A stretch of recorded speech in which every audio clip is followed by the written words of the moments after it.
What's up, guys? This is CJ, aka the Wolf, coming to you here from the Wolf's Cave. Um, this first week, this first week of college football, CFP has been. Oh, damn it. Okay. What's up, guys? This is CJ, aka the Wolf, coming to you here from the Wolf's Cave. Okay, so the first week of college football with the CFP rankings being involved was something interesting. Now, wasn't too much chaos, but we had probably two opportunities of chaos happening in the top 10. Maybe three. Maybe three. But we still had some upsets in the top 25. From what I'm seeing right now, the ACC is kind of in chaos right now. So that I guess that's partially the beginning of it. But then you have the three teams in the top 10 that kind of had a little bit of a struggle, not too much of it though. Alabama with LSU, even though Alabama did win, I wouldn't say that was a good win for them. They did not play particularly well, but their defense actually played a little bit better, albeit LSU's offensive line is horrible, and Garrett Nussmeier and whoever the backup is really didn't do well, knowing the fact the O line didn't protect them. But the run game was there a little bit. It was there, and then there was Indiana with the with one of the most dramatic endings to that matchup with Penn State, which is right down there actually. Holy crap. So there's plenty to get into as far as, kind of going over what happened with this past weekend's games that I was able to watch. Um, but interestingly enough, me trying to watch some of these games this Saturday, there was a bit of an issue with ESPN Plus on the ESPN app. So I don't have YouTube TV. So that's a good thing because I watch as much college football as much as possible. But I had a problem with just not being able to watch ESPN Plus games and ABC games on the ESPN app for whatever reason. I don't know the whole entire thing. I'm subscribed to Hulu. I have Hulu Live along with Disney Plus and whatever crap they have on there, and I'm paying it. And for some reason, all my ESPN Plus access has been removed. I really want to watch a couple of CUSA games and maybe a few other conference games that's not even on TV pretty much. Like this is where I get all my access for like weekend MAC games and CUSA games and some AAC games that are not shown on TV like Temple and all that stuff. And Temple's kind of caught my attention a little bit more, but I'm not able to watch those games for whatever reason. ESPN is in a dispute with YouTube TV for whatever reason. I thought I wouldn't have been affected by it since I'm with Hulu, but apparently my ESPN Plus access has been removed for whatever reason. And I emailed them actually, and the only response I got was an error. And I'm like, yeah, I did email to what it says for the ESPN membership thing, whatever it is, and then I get that. Okay, whatever. I suss that crap. So whatever the heck's going on, I hope it gets resolved. But come on, man, don't take away my Mac games. Thank God, Maction football's on the weekdays, which I'm actually watching right now to an extent, even though I'm doing this. But yeah, I'm from the West, technically from the West Coast, and I'm an Oklahoma fan, and I'm lucky they're even on TV. I'm a North Carolina fan when it comes to basketball. I'm lucky they're also on TV with the ACC network included as well too. But, outside of watching the 49ers and a few other West Coast teams, like I want to watch my teams that are not even in this area, even close to the mountain areas. So, I'm not particularly happy with the situation of it, and hopefully eventually this gets figured out, or I'm gonna be even more pissed and just want out for somebody to be booted out for their actions. And hopefully ESPN and YouTube TV gets resolved too, because there's people out there that are sports fans. This is something that they want to watch coming home from work and all that stuff, an excuse to get away from reality and just actually watch the action go on. Okay, so now let's get into the games that I watched. So the morning slates, I watched Texas Tech and BYU, and my God, it was it was awful. It was awful for BYU, especially their offense. My worry was their freshman QB. You know, he has done well. He has done everything he possibly can to put this team in position to win games. Pad stats, make efforts for the offense just to be successful, and that kind of bit them a little bit. Well, not bit them a little bit, bit them a lot because they were up against Texas Tech's defense, which is honestly the best in the Big 12 next to Utah and BYU, honestly, and probably in the nation as well too. But they definitely pay millions to get some of these transfers to come out and and play for Tech's defense. Especially that D line, man. They are freaking dangerous, man. You got Bailey on one side. You got shoot, I'm trying to think of the other defensive player's name, but I mean their entire line is just so freaking good. Even Lee, I think Lee up that defensive tackle. They did have another starting DT that was out with an injury, but man, they're set up all over the place. And then Jacob Rodriguez and that Mike linebacker, dude, he has really impressed me this season. And if he does go to the NFL, I hope whoever picks him up, man, he's freaking gonna kick some ass over there. But yeah, I mean, it was just a one-sided game from the start. Um, special teams mishaps by BYU kind of started this domino effect, and since then, Texas Tech just has not looked back. They've looked really impressive on defense, really impressive in the run game on offense. Cam Dickey and another running back. They're a dynamic duo at this point. They're freaking physical as well too. So, at this point, Tech has really impressed me, and I expect them to go like the full distance, get to the Big 12 championship. And then if they run into BYU again, as I mentioned from the last podcasting, this is round two. We'll just see if there's any adjustments made. But otherwise, it could be Utah, it could be Cincinnati. Down at that point, it's down to a four-way race in the Big 12. But Texas Tech may have most likely locked up the first of the Big 12 championship, and it's in Arlington, Texas. So they're going to be. This is pretty much their home game. They're trying to aim for. Um, and then there was Indiana Penn State. So I caught some of it. I had it on my smaller screen, but I was more focused on the Tech BYU game just to see how it played out. But I looked at the score. It looked like Indiana was going to run away with it because they were the better team right out the gate. But then I ended up seeing the score a little bit closer. Like I think it was 2014, if I am not wrong. But it kind of closed a little bit 2014, 2017, or something like that. It started closing a little bit. I'm like, you know what, I need to really tune into this and see what's going on. And I kid you not, Penn State started locking in a little bit more. They look like the Penn State that we saw from last year and some parts of this season before their downfall. And they're honestly not a bad team, but whatever their losing stretches, it just has not gone their way, honestly. But they end up closing in on Indiana, end up scoring a touchdown, and all of a sudden there's not much time for Indiana to work the field. Like this was their possession, and I'm like, dude, is this it? Am I finally gonna get a chaotic upset? So just Indiana, just with their backs behind the wall, pretty much, their backs against the wall. They end up moving the ball. It was tough, but they were moving the ball. And then I think on one of the plays, they got a big play throw by Fernando Mendoza to, I think, Becker. I don't know if it's Becker or Cooper, but it was one of those big play passes that got him in the red zone. And then I can't recall what down it was, but it was close to being fourth down. Mendoza ends up throwing it up in a position to where only the receiver can catch it. If not, no one was going to get it.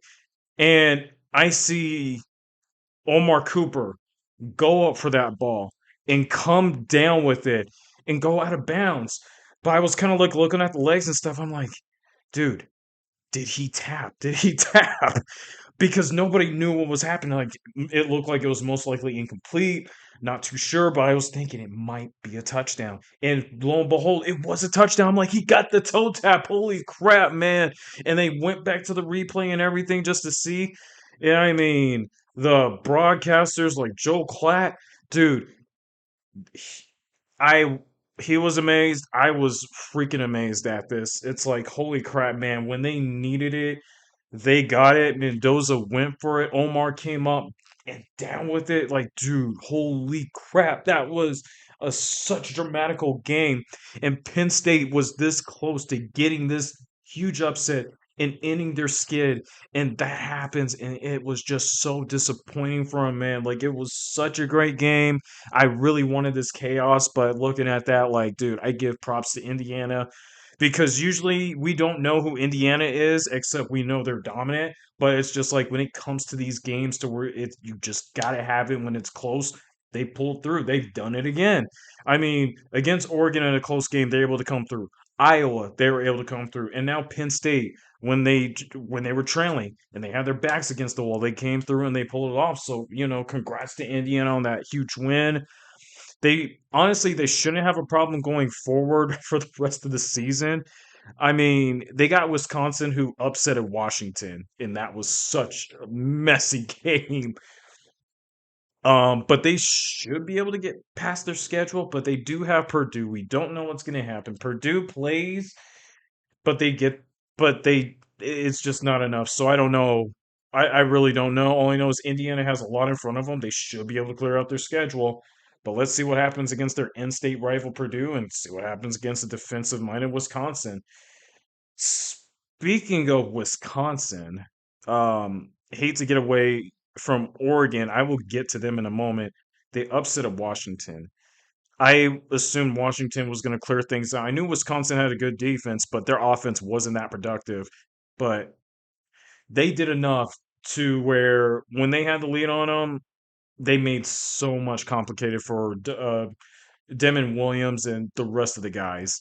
Man, and once it started snowing and getting bad out there with that weather, I felt like it was just it for them. Like that was an upset, not a huge upset, but that was an upset much needed for Wisconsin to kind of have something to feel good about going into next season. And Luke Fickle's coming back anyway, so that really helps out his tenure for at least the next season of it. Speaking of a messy game situation, let's veer back to Oregon, Minnesota. What in the heck? Oh, Oregon, Iowa. Sorry about that, but what in the heck? What in the heck? I Kirk Herbstreit made the prediction saying it was going to be like a 30-point total game of some sort, and he was on point. He was nearly on point. He was on point with the 30 total, but he thought Iowa would come out with it. I was kind of hoping Iowa would come out with it. I was not sure about Oregon. I was thinking it could be an upset. It could be an upset that Iowa could get on Oregon, and Iowa would be in position to try to get into a playoff spot. That didn't happen. Unfortunately, Oregon found a way again to get through. This was a young offense I was kind of wondering about, but Dante Moore, man, him and that team just grew up right before my eyes. They got into field goal position when they needed it. Didn't matter how drenched that weather was. They kept up with Iowa. Iowa definitely had some opportunities. Gronowski played pretty dang well in such a tough game with Oregon, but I guess Dan Lanning knew he got the team focused. Man, it was a wet, ugly, physical, gritty game, which you would expect from a Big Ten game. That Oregon felt like, okay, we feel like we're a part of this now. We are a Big Ten football team, which they have proven it. But now they got the next game against Minnesota and then USC and Washington, which all are low key tough. But this was a huge one that Oregon was able to get. But now they just got to get past their emotions a little bit and just relock in for that last stretch of their schedule. And then we go to Alabama. It may have not been a close game. I mean, the result is for what the result is, but it just wasn't that great. But Ty Simpson, man, he played pretty dang well. I will say that for sure. But Alabama just wasn't that great. Their defense played a little bit better, but they did give up a few big run plays, and that's a bit of a concern moving forward. If they just can't simply get that together, man, good luck getting into the postseason and trying to make a run. Because I'm looking at some of these teams in the top 10 that are run capable that can get after Alabama. I honestly would be careful with that one. But they pulled out the win against LSU, thinking it was going to be a trap game, even though they were at home. But now they can look forward to playing against Oklahoma at home. They're definitely looking for revenge after last season, where they lost to an offensive-less Oklahoma team, which makes no damn sense. So now, it's going to be an interesting matchup. But I will say this though. Um, well, you know what? No, I'll talk about it in a moment. Let's move on. Vanderbilt Auburn was definitely a shootout game. Pretty surprising because Auburn played pretty dang well. I'll give it up to DJ Durkin, man. He got him ready for it, but defense did not play well for dang sure, man. Vandy's offense just went after it. That Vandy was that team this season that averaged 40 plus points prior to some of the big SEC matchups, but they showed that they were that high shooting offensive scoring team. So they were able to escape that game in overtime against Auburn that really needed something to feel good about. That could have definitely been an upset as well too. Um then, before we get into this interesting one, Memphis and Tulane on a Friday. Now, this is really interesting from an AAC standpoint because I'm just trying to recall. Y- y- Memphis lost to UAB, and then they play USF. USF loses to Memphis, and then Memphis plays Tulane, and Memphis loses to Tulane. What the hell is happening with the AAC? That is I'm trying to find their schedule. That is dude, that is insane, man. That's really insane of how the AAC has been this season. Like it has been interesting, it has been entertaining to watch, but just the craziness that has kind of come up to it. Okay, I guess Tulane doesn't have Begat to lose to. Maybe Temple. I talked about how good Temple actually is as a football team. So maybe in 2 weeks. But we all thought USF could just run away with this, and then all of a sudden, Memphis comes out of nowhere, takes care of business, and we're thinking, okay, Memphis maybe has a chance, but USF has a better resume. But now Tulane, out of nowhere, after they have lost previously, before that game, they beat Memphis. So as of right now, USF is still in line to win the entire thing and be the highest group of five to go to the playoffs. But thanks to Tulane's win, with Jake Retzloff being the Jewish cannon he is, that opened the door for James Madison to have some involvement because they're doing pretty well this season.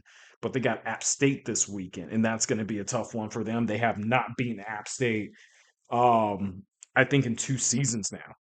And James Madison is at home, but they lost to App State 2 seasons ago. Even with Kurt Signati and that team being undefeated at that point, they lost in overtime to them 2 seasons ago before getting beaten last season. So we don't know what's going to happen with it. But right now, USF is still in line to be the highest group of five team that actually make it. But the doors open wide for any AAC team at this point, or James Madison at this point. Okay, let's see. The ACC. God, this is chaos, man. This is definitely chaos. Now they're kind of now they're kind of in trouble a little bit as far as trying to like maintain their place as like the top five highest conference champions to make the playoffs. Now they open the door for the AAC to get themselves involved and even the Sun Belt too. So now it used to be a guarantee that the ACC will be in with at least one to potentially none of them. We already had Georgia Tech lose, and Miami losing two, and then all of a sudden Virginia and Louisville lose this past weekend to a Wake Forest team that's actually a better team than some people would think, mostly defensively, but they are competitive. They are competitive, and they prove that point almost every week, and that include against Virginia. But here's the weirdest thing about it with Virginia. I did not realize Chandler Morris was knocked out of that game. That's what kind of led me to like doubting Virginia after he got hurt. Because when I saw that backup QB come in, I'm like, are they running like package plays, gadget plays for this guy? What the hell's happening here? And then I heard Morris was out for the game. Like, yeah, that's probably an upset because Virginia reminds me of Oklahoma's offense. They can't do anything without John Mateer making something happen. That's how I felt about Virginia with Chandler Morris. Since the fact he got knocked out of the game, that definitely hurt Virginia's offense a lot. Not saying their backup wasn't bad, he made some big runs. It just wasn't enough as far as like complimentary and just doing everything possible to get this team in a winning position. They had opportunities for it, but Wake Forest just they just held on. They did better and they just won. They chipped away at them. Even with the small lead, they chipped away with those field goals and just came up big at the end, man. Like they were good. And then Louisville, I figured that was a home trap game against Cal. Cal Berkeley's actually a decent team. And that quarterback, Jaren Kiawe Sagapolu Tele, he's good. This offense ain't bad, man. This defense is pretty decent as well, too, under their head coach, who's a defensive minded guy. And it worked. It ended up working out for them. They went on the road. They took care of business against Louisville. Now that put them in trouble because now they got Clemson coming to town. And Clemson, they have nothing to lose at this point. Now they feel confident they could beat Louisville. So those are the games I pretty much just watched this weekend. Even I even checked out like Georgia, Mississippi State, but Georgia didn't feel like they were in a trap game at all. They did what they were supposed to do. They got it done. Texas A&M, Missouri. I knew that was going to be a one-sided victory because Missouri was down two quarterbacks. That was pretty much it for him. A&M slowly but surely worked them out and just got the big win. They stay in the race to go to the SEC championship. Um, Okay, now that I got that out of the way, let's go into the upcoming games. I'm not going to go through all of them. We'll start with Friday's games.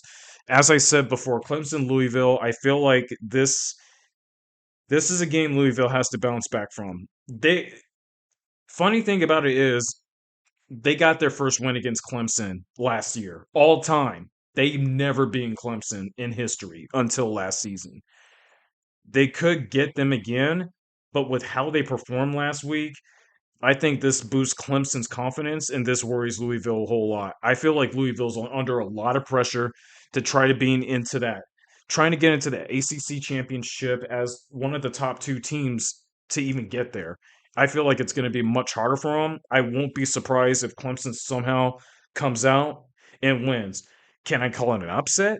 I could, but Clemson had a history of beating Louisville on multiple occasions, so I can't really say it would be a surprise. So this matchup's going to get really interesting. I guess we'll see how that plays. Another Friday game, Minnesota and Oregon.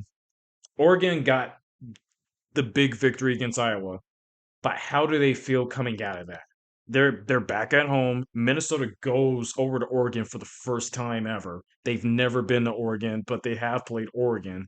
So we know Oregon will be ready to we know Oregon will be ready to play, but how are they emotionally? And as far as Minnesota's on the road. They're in a very tough environment. But Indiana was able to pull it off over there. So we're not too sure about it, but I know most likely guarantee Oregon should win that game. But I'm just going to mention this, and I said this before in my podcast a few weeks ago. There's something about a Friday night college football game that kind of makes you think something might go sideways with it. It has happened a few times. It could happen again. We'll talk. I'm just saying, Louisville, Miami, Minnesota, Nebraska. It happened before. It could happen again. I'm just saying, man. I'm just saying. Okay, going into the Saturday's games, Notre Dame Pitt, definitely definitely a huge game. I kind of figured it was going to be that underrated good game, but now it turned to becoming a huge game for both Pitt and Notre Dame. This is pretty much Notre Dame's game to win this one. They can't lose anymore. As I said before, they have to win out. If they get this win off of Pitt, hoping they stay in the top 25, they're likely locked into one of the playoff spots, no matter what the result is for Any teams that are playing in the conference championship, they should be fine. But if Pitt wins, this gets very interesting. Let me highlight this one. This is, yeah, for Pitt, if anybody's watching. This is Pitt's remaining schedule. Who would have thought this would have been the setup for him? Now, last year, Pitt was off to a hot start before they cooled off in the last 5 to 6 losses. But Pitt, ever since they swapped to that freshman quarterback, they've really cooked. And this is their opportunity. They're at home against Notre Dame. This is their chance, and game day is going to be there. So the hype might be real. But I just don't know. How is their defense going to be against Notre Dame's offense that is starting to figure things out? That's going to be interesting. I feel like whoever wins this game has a huge shot. But Pitt has Pitt has everything in front of them.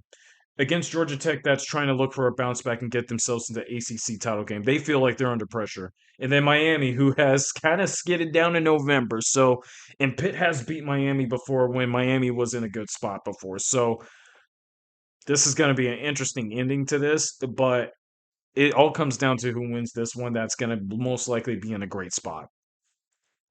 And then there's Michigan and Northwestern, which I want to say that's kind of a tricky game. I don't know what to expect out of this. I feel like Michigan could win this game. Northwestern did get beat by USC, but they were on the road. So they're at home.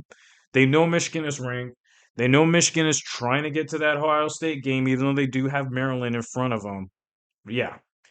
But if they overlook Northwestern at all, Northwestern has played a bit competitive this season. They could try to blindside them and just end it before anything even happens for them. Then there's USF and Navy, which Navy has got them. Navy has got them on multiple occasions. I know I have my notes right here. You guys can see it as well too. Let me see if I can find it. No, it wasn't good. Back and forth on that since 2015. Yeah, that's Navy. That's Navy USF. I really have not done the notes on it, but Navy did beat USF last season, and we're gonna find out through the website called Winsipedia. For anybody watching, you'll see what this is look. You'll see what this looks like. This is where I do my deep research on college football history and past matchups. But for anybody listening, just listening on it. Okay, yep, I was right. Back and forth game, Navy got him last season. So there is a potential chance USF can get him this time because USF is actually cooking. So, okay. Sorry about that, guys. Hold on. Okay, so Navy did lose to North Texas. Okay. And they're just trying to bounce back. This could be USF's opportunity. This could be their opportunity to get after USF and just end the run, which means if Navy wins that game, that opens the door for James Madison to be the highest group of 5 team to get into the college football playoff, which they were actually my pick for them too. So I'm kind of rooting for Navy to upset them. But USF is a good team. They're a strong team. That quarterback is really good as well too. And Alex Galesh, that coach, is really good as well. So this might actually be a very interesting game, a good game to watch through and just see how that plays, man. And then there's North Texas and UAB. I know North Texas has a long shot of trying to get to the AAC title game. They could get there. It all depends on what happens with the rest of the conference. But UAB did upset Memphis, so there is a potential chance they could do the same thing to North Texas too. Then we get into the 12:30 games, and we'll get to this interesting one in a moment. There's Virginia and Duke. I wouldn't underestimate Duke. Duke did lose to UConn, but they could still get to the ACC championship. That UConn loss has nothing to do with the conference. It was a non-conference matchup. They got Virginia that just lost the game. Now they're on the road against Duke, which to an extent, Virginia has a better record on Duke overall, honestly. Just by history in those meetings they've played, Virginia has recently got uh, better outcome wins against Duke. So anything is possible. Duke could get him at home. This could be a trap game Virginia might fall into and just fall out of the playoff opportunity altogether. I did kind of mention that this is probably the end of Virginia's run because looking at that schedule, with Duke, that's definitely a tough game. I have no idea about Vautech, but I would not underestimate Vautech. So, Georgia Tech and Boston College. This is the game to be careful with. Boston College has gotten Georgia Tech 3 times. So, Georgia Tech's trying to look for a bounce back and get themselves right back into the playoffs. Well, not playoffs. Well, playoff scenario, but ACC title game scenario. Let's just play it at that one. But Boston College, nobody would expect anything from them. They probably have nothing to play for except trying to get to a bowl, and they're desperate for it. Georgia Tech better not take them lightly because if they do, they're going to get blindsided. They're probably going to get upset as well too. Then there's Mississippi. There's NC State and Miami. Miami has not looked good lately. Now we have to find out to see if they can bounce back from whatever mess they've had against an NC State team that's going to be hard to play, hard to beat, and in these gritty type of situations, hard to get past. Miami has to come out with their A plus game, which you're in November for, so you have to play your A plus game if you want to get into the playoffs. So to me, don't be surprised if NC State somehow upsets Miami. But at the same time, Miami should be able to beat NC State. It might be a shootout, to be straight up with you. And then there's Iowa and USC. This is a matchup of different styles and philosophies of football. You got Iowa, that's a gritty, old school football team that plays Big Ten style. USC is trying to get into the Big Ten style, but they play fast, they pass. Their running backs are speed legit. They won't be afraid to be physical with you. USC's kind of picking things up on the offensive side where they will tussle with a Big Ten defense. How this plays out, it all depends. Iowa wants to be that team to kind of slow things down. USC wants to be that team that wants to speed things up. So we'll see who has advantage over who and what the result might be with that matchup. But whoever loses that game is most likely eliminated from being mentioned for a playoff spot, for dang sure. Then there's App State and JMU, as I mentioned. App State has gotten James Madison the last 2 meetings. Even when Kurt Signetti was there for that last season, App State took care of business and spoiled it for him. I hope it does not happen, but don't be surprised if App State plays the spoiler of James Madison being the only Sun Belt that could be the representative of the college football playoffs sometime down the road in a few weeks. Then we roll right back around to Oklahoma, Alabama, which a 12:30 game. Man, I don't know how to feel about that, to be honest. But Oklahoma did have a bye while LSU had to play a 5 o'clock game last week against LSU's defense, where, man, they have some flaws. They definitely have some flaws. But so does Oklahoma. I, f- I, I'm just trying to figure this game out because this is a huge game for both teams. Alabama could still be in line to get to the postseason even with the loss, but it gets a bit more complicated now because they have 2 losses with God knows what's going to happen with them behind them. And then there's Oklahoma. If they lose this game, it's over. Missouri's unranked. LSU is pretty much beat up. They could take care of both of those Tigers and just neuter the both of them with no hesitation. But right now, I mean, with what I'm seeing, this really comes down to, like, for Oklahoma, this comes down to if our Mason Thomas is good to go. He's a huge difference on defense. If he's not in or if he's limited, this might affect of how this defense runs their schemes, especially against the likes of Ty Simpson, who's really good, man. And then there's John Mateer, who at times has really been a lecture for this offense, but also has made some mistakes as well too. And, I'm really high on John Mateer to really play well for Oklahoma, but I don't expect him to be this all-worldly elite quarterback. Maybe until next season where he's an All-American, maybe battling for the Heisman this time, much healthier. He reminds me of Baker Mayfield when he was in his first season with Oklahoma as a transfer, and, he definitely had potential, but he played pretty much like John Mateer is playing right now. Like, he's electric, he makes plays, but he kind of forces it a little bit. And I think he runs a little bit too much and he needs to like backpedal on it. But I don't blame him with the questionable offensive line and a run game that has really not been sound as of right now. But they have an opportunity though with that defense because Alabama's run game hasn't really been sound. And if Oklahoma could take that away from them, this might get easier to go after Ty Simpson and those receivers because this defense is familiar with them. They're familiar with Jeremiah Simpson and Jeremy Bernard, and Cuevas as well too at the tight end spot. But I'm kind of wondering. I don't know if Gentry Williams is coming back. I really hope he does because at this point, then freshman Guillory's going to have to play on not Jeremiah Smith. My bad, Ryan Williams or Jeremy Bernard, and that's a situation you do not want to put yourself in as a corner if you don't have Gentry Williams on the other side. So we're going to have to see who's available for this weekend.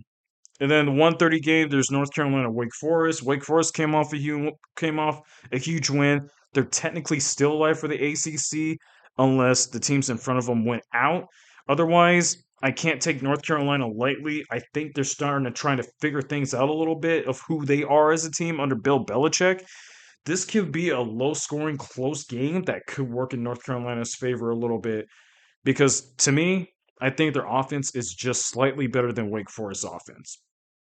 That's all I know of for sure as productivity goes, since they're figuring things out.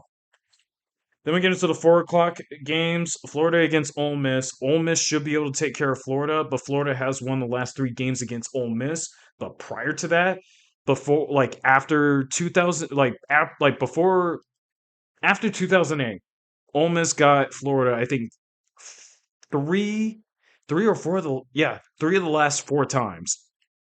And if anybody recalls from 2008, after Florida lost to Ole Miss by 1 point with Tim Tebow, he said he'd make sure that they'd never lose a game ever again, and he followed through on his promise. And then ever since then, Florida has gotten Ole Miss the last 3 times, even without Florida's gotten Ole Miss the last 3 times, even without Tim Tebow. Florida has gotten Ole Miss the last 3 times, but we don't know who Florida is anymore. They look bad. They look inconsistent. Defense played their worst football last week as well too. So this plays in Ole Miss's favor just to clean house on Florida and not have to worry much about it.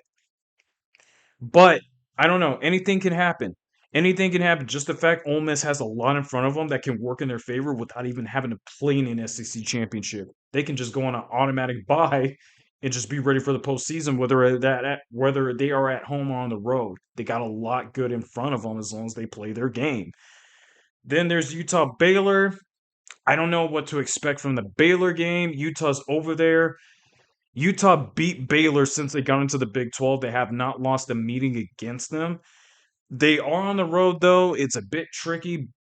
Utah recognizes it. We don't know where Baylor is at except Sawyer Robertson being a good QB to an extent.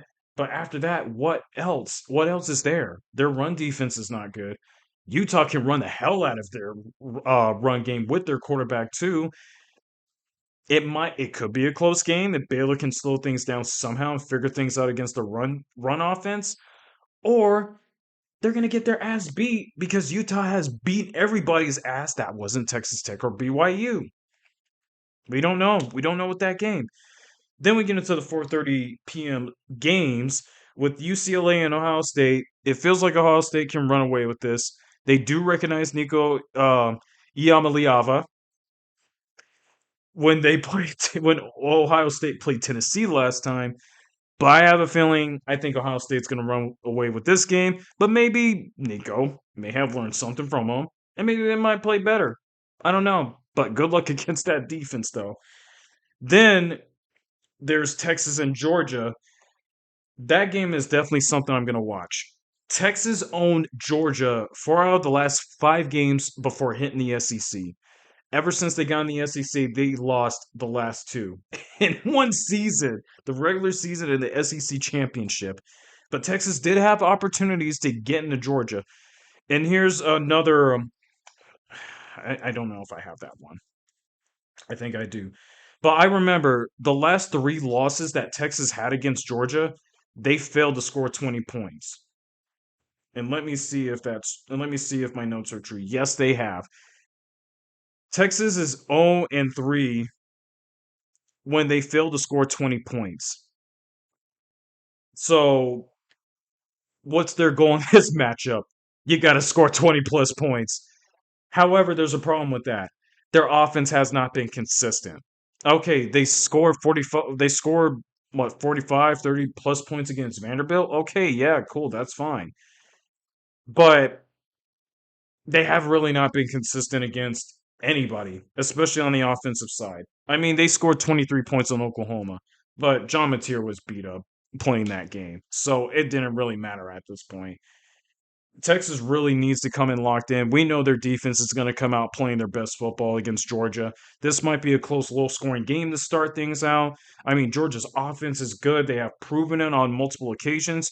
But if Texas takes away that run game, which has been their strength, oh boy, this is going to be an ugly game for damn sure. And we know that for sure. So, uh, again, I feel like Georgia can win this game, but if Texas can keep things close and score 20 points and start shooting things out against them, they have a chance to win this game because their defense is, to me, they're better than Georgia's defense. So it takes exposing their defense for Texas's offense to even take control of this game. But otherwise, could be a low scoring game, could be up in the 20s. Who knows? But that game's going to be great to watch. Whoever wins this game, along with Alabama, Oklahoma, they're in line to try to go to the SEC championship or at least lock into one of the college football playoff spots, just winning out the rest of their schedule. And then 5 p.m. there's Kennesaw State, Jacksonville State. They're both in the top two, just trying to get into the conference championship, and this could be a conference championship preview against both of them. 7:15 p.m. TCU and BYU. BYU came off a loss against Texas Tech. They're looking for a bounce back. But I honestly would be careful with this game. TCU also lost last week as well, and they're looking for a bounce back somewhere. They might be out of the college football playoff conversation or even the Big 12 conversation, but it doesn't mean they can't go on and spoil a few teams. Their schedule in front of them has an opportunity to spoil some of them, and I think they play BYU as well too sometime down the road. So there is an opportunity for TCU to kind of play spoiler and put themselves at least into a good bowl game, at least. BYU though, and I'm just gonna say this about them: they lost, I think, the last 3 to 4 meetings against TCU. So to me, I call that a home trap game. BYU lost. They're looking for answers with their offense, known for the fact they do have a freshman quarterback. You know, they're a run heavy team that can pass the ball, but when you take that away from them, this makes Bear Bachmeyer look like a freshman QB for damn sure. So if anybody that's up, especially on the East Coast or even the Midwest, especially on a weekend like this when you have nothing else going on, unless you're going to a party or a club or whatever, I honestly would tune into that game. That's definitely worth staying up for. And then there's Boise State and San Diego State, which is really honestly not a big deal. San Diego State lost to Hawaii, so we don't know. Well, at this point, they're out of the highest group of five getting into the playoff type conversation, but they're trying to get into the Mountain West Championship. And Boise State is kind of on the heels of being out of it. So I feel like this game's going to come down to who comes out on top, still competing for the conference championship. All right, I pretty much said pretty much everything I needed to say. I'm I'm getting a bit more organized. I have my notes and stuff down. I wish I could have done this like last week and a few weeks ago, but work, everything else in my life that was happening, I took down as much notes as I possibly can just from looking at the teams, and I'm just trying to recall of what I watched. This is the best I can do. But I do my best to be as informative, as descriptive as possible. But when I watch these games, dude, I can see what's going on with it sometimes. In the moments like not only did Omar Cooper was the one who got the toe tap touchdown that won them the game, if anybody even watched the Texas Tech BYU game and lasted that long with that one, Caleb Douglas got the toe tap touchdown over to the angle of it that was about as similar as Omar Cooper's. That the Douglas touchdown, the toe tap touchdown, was right sometime before Omar Cooper's came through. Because I thought at first the Caleb Douglas touchdown was going to be uh, the biggest, the best catch of the season thus far. No, Omar Cooper upped him. How do you match that, especially in this gotta get it game time situation? So it's really hard to say, but I would put Douglas at number two behind Omar Cooper, unless there was another big time catch that was even better than that. Um, but yeah, I'm definitely looking forward to this weekend more than anything, only because the Oklahoma Alabama game is going to decide everything. And I'm gonna say this quickly since today, or for anybody that's going to listen to this the next few days or so, today from when I was doing this podcast is Veterans Day. My dad served in the military for 25 years. I'm not going to go into too much detail with that. I don't want to make a story out of it. But he's been an Alabama fan since he was a kid. And man, I don't want to get too emotional for it. He passed away. He passed away about 5 years ago. But he always talked about Alabama, their history, what they were before then, when they were winning championships, and then they've gotten into some trouble with their previous coach sometime before Nick Saban came on. And he talks so much about him. He talks so much shit about other teams not being as good as Alabama because Nick Saban and that team was winning championships. But he was a huge fan of them, and I talked to him about Oklahoma maybe going to the SEC. That was years ago though. I didn't expect that to happen, but that was years ago. But I told him that what would it be like with Oklahoma playing in the SEC, and my dad was like, "Well, if it were even true, that they ain't gonna do well. The blah blah blah yada yada yada whatever." But but I even asked him, "What if Alabama left the SEC?" Well, then I want to be an Alabama fan because they in the SEC. So at least I know he's very passionate about the SEC. He could be an Oklahoma fan to be honest, because it is crimson after all. It's one of his favorite colors too. Like maroon was his favorite color and everything. But he's been a huge fan of Alabama for a very long time, and um, just for the fact that he's not going to be there when shoot, like I said, I'm getting a bit emotional, so I'm going to try to keep it together. He's not there to watch um, Oklahoma, Alabama play each other on Saturdays. That hurts, but at the same time, I know he's watching from above, just knowing for the fact that hey, father and son, our favorite teams that we have been with for a very long time in the same conference as playing each other, win or lose. Like this is our type of relationship. It's especially after last year when they beat Alabama.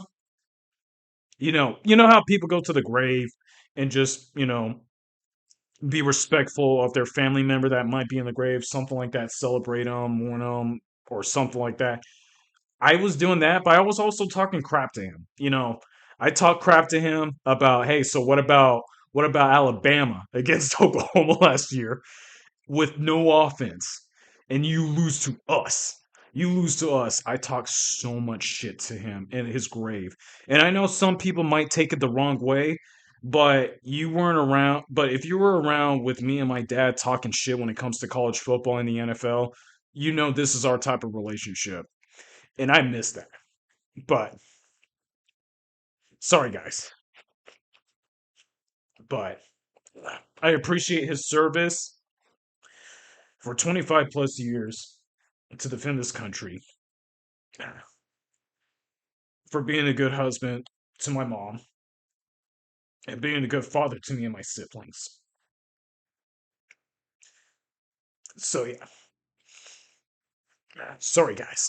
I'm gonna I'm gonna try to get relocked in. But yeah, I can't wait for this game. Can't wait for this game. We might lose. We might most likely lose because man, our offense is a bit inconsistent with the offensive line and the run game and everything.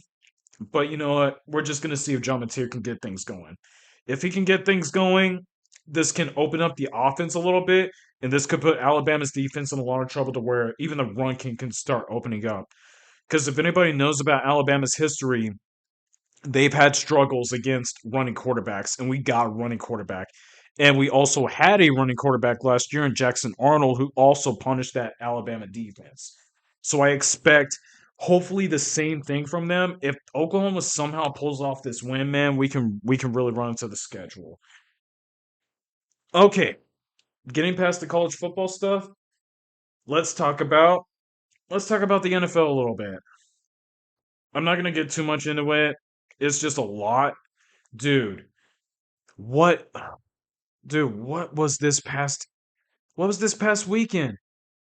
It felt like an upset after upset after upset. The Buffalo Bills losing to the Miami Dolphins in bad fashion.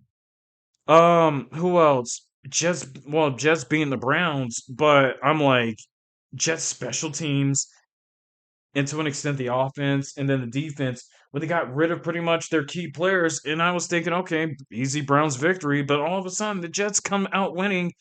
But just a quick note, Browns have not won a road game this season. So I guess it worked into the Jets' favor a little bit, even with nobody except Justin Fields, Brees Hall, Garrett Wilson. Pretty much what they had, it worked for them. Who else? Carolina losing to New Orleans after beating the Packers the previous week. That was something interesting. So I don't know who else. I don't know who else like lost in this upset. But for all we know, man, this has been an unpredictable a couple of weeks with the NFL. Um, I don't know how this weekend's going to be, but I'm starting to see some of the teams that are actually showing some dominance. Like the Rams Seahawks game is really going to tell us if these two teams are actually one of the better teams in the NFL, which I fucking hate talking about that because my Niners are in shambles on defense with the injuries. But we are getting some of our offensive players back. They've shown it against the Rams, even with what they're working with. If they would have had more options, honestly, it could have been a shootout in a closer game. But they lost. I'm having Rams fans talk shit to me. But it's like, well, that's effing great. But hey, guess what? We're equal now. You lost to us with a bunch of backups in overtime, and you beat the crap out of us when we have no Fred Warner, no Nick Bosa, and our secondary like falling apart with each play to Matt Stafford, who's a genius. But the NFL has gotten interesting, but this was kind of weird this past weekend. I don't know if they're trying to meet up. I don't know if they're trying to match up with what college football has been, but you need to get your shit together. There's some games that have been exciting, but there's other games that has been kind of like god awful to watch. Like the primetime games were awful since week 7. Thank God Philly and Green Bay ended it. 7-10 game, most interesting, exciting, intense game. Um yeah, but I feel like the Seattle Rams game this upcoming weekend is really going to tell us like who is one of the better teams in the NFL right now, if not just the NFC West. We know the Colts are good; they've proven it. The New England Patriots are starting to come up and looking good. The Lions are good. Eagles, I guess to an extent, they're good. They're not great to an extent if we're talking play calls, but they're good as far as they got a great defense. They got Saquon Barkley to whatever he can work with the offensive line that's kind of fragile right now. They're still winning games somehow. But the AFC West though, I'm just gonna say one thing about them. They are god awful to watch. It could be any of the 4 teams. They're god awful to watch. I'm sorry, Mom, for being a Raiders fan, and anybody else that I know that are a Raiders fan that are listening to this or watching this. But this is god awful to watch with all of them. Even the Chiefs and the Chargers, god awful. So Chiefs Broncos this weekend. God help me, I get through watching this game. Okay, so that's it. Um, I was gonna talk about the ESPN Plus thing, but I already got through that. Okay, pretty much that's it for me. I'm glad I got some of the things, got some of the topics out of the way. I'm gonna do my best to be more inconsistent. Yeah, right. I'm gonna do my best to be more consistent. I'm getting a bit more organized, but I got a lot of sticky notes in front of me, as you might see if you were here. But you know, I'm getting a little bit better at this. I'm feeling a little bit more confident talking about football and sports because I love sports. It's always been a passion for me, and you know, I I'm willing to talk about it with anybody that knows a little bit about it, and it can be a conversation for me. So And I learn a lot from people. I learn a lot from people when I talk about it. It gives me a background about them and about their history and everything about just their own lives. So it's a conversation starter. Like sports brings people together. And if ESPN could get their shit together, then it can bring more people together. Because right now, the networks for some areas, like YouTube TV and Hulu with ESPN Plus, ain't working. So get your shit together. But all right, I'm done. I'm gonna go eat because I'm getting hungry right now. But yeah, I most likely should tune in next week for the post college football games after the CFP rankings do come out. So you'll get the reactions. I might be happy about the Oklahoma win, or I might be sad because Oklahoma lost to Alabama. But yeah, y'all have a good night, morning, day, wherever you are. Hopefully, you have a good time and just get through the rest of your week towards the weekend if you're not already on your weekend. Peace out, y'all.